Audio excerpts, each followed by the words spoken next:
Hello. It's nice to see you again. For today's lesson, we will learn about invasion games. Let's go. But before we begin, let's try to recall the previous lesson by playing the game word jumble. Rearrange the letters to find out what target game is being shown and described.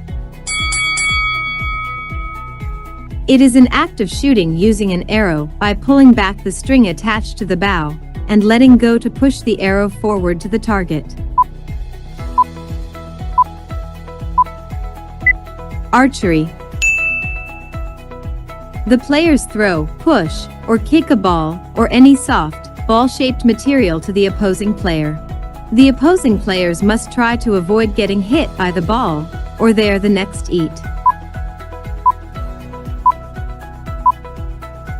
Dodgeball. It is a game played on a large open-air course, in which a small hard ball is struck with a club into a series of small holes in the ground. Golf.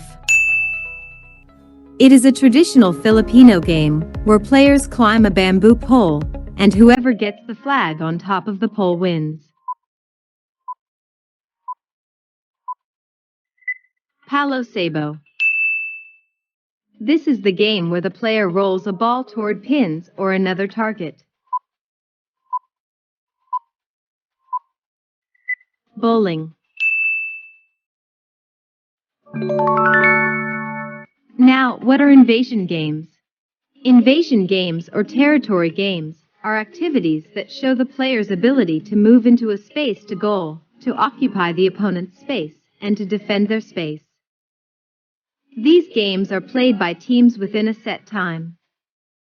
Each team invades the opponent's territory, score points, and prevent opposing teams to score.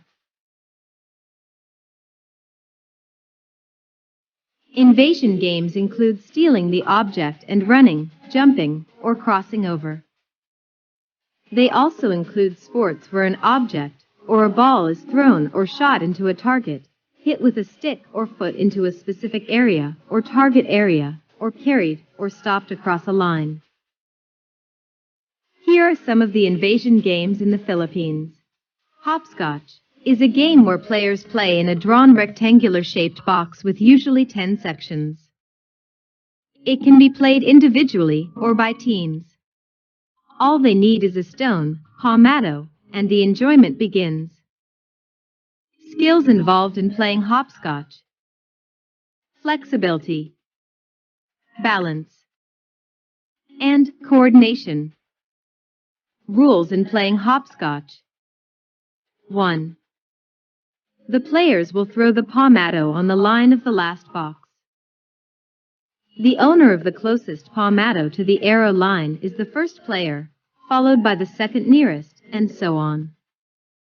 2. From the rest area, the first player throws the palmado, which must land on each square without going out or touching the borderline. 3. The player hops through square.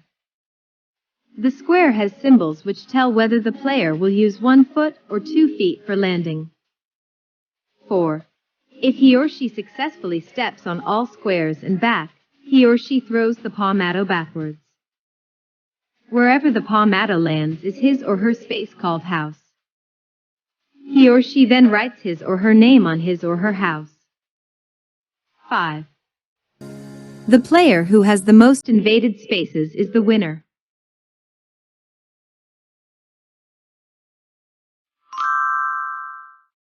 Sungka.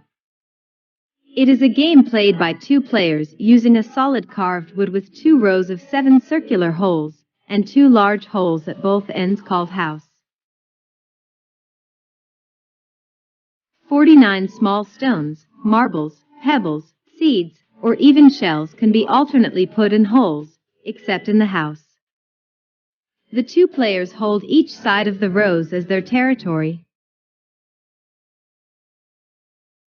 Skills involved in playing sungka: speed and eye coordination. Rules in playing sungka. 1.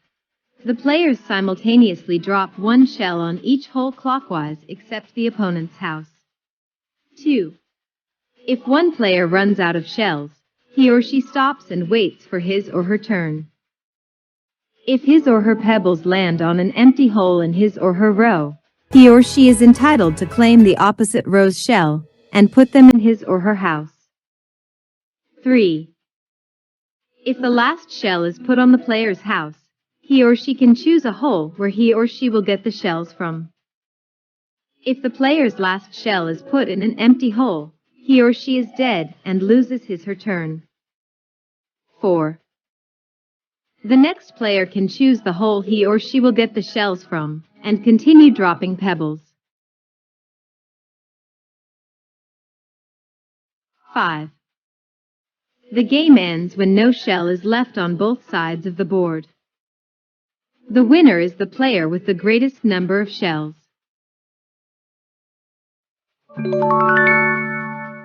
Can you give me more examples of invasion games? Let's now identify them. 1. It is a game played between two teams of 5 players each on a rectangular court. Each team tries to score by tossing the ball through the opponent's goal.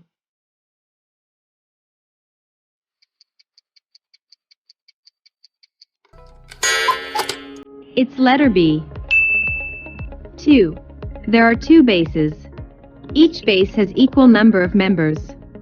There will be one person assigned to guard the base. The others may leave the base to run and try to catch another member of other team, or to try to steal the opponent's base.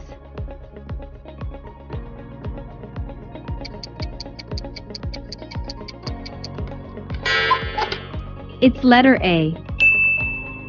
3. It is a board game of strategic skill for 2 players, played on a checkered board. The objective is to put the opponent's king under a direct attack from which escape is impossible.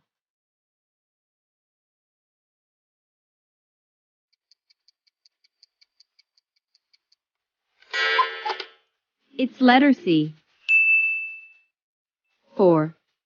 It is a game played by 2 teams of 11 players with a round ball that may not be touched with the hands or arms during play except by the goalkeepers. The object of the game is to score goals by kicking or heading the ball into the opponent's goal.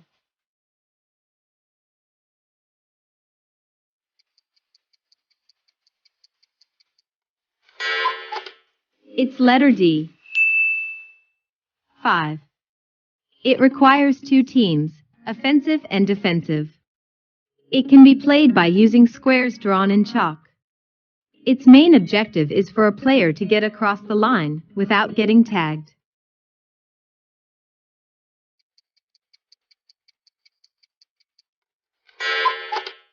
It's letter C. You did it! See you in our next lesson. Thank you for watching. Do not forget to click the like button, share this video to your friends, and subscribe to my channel.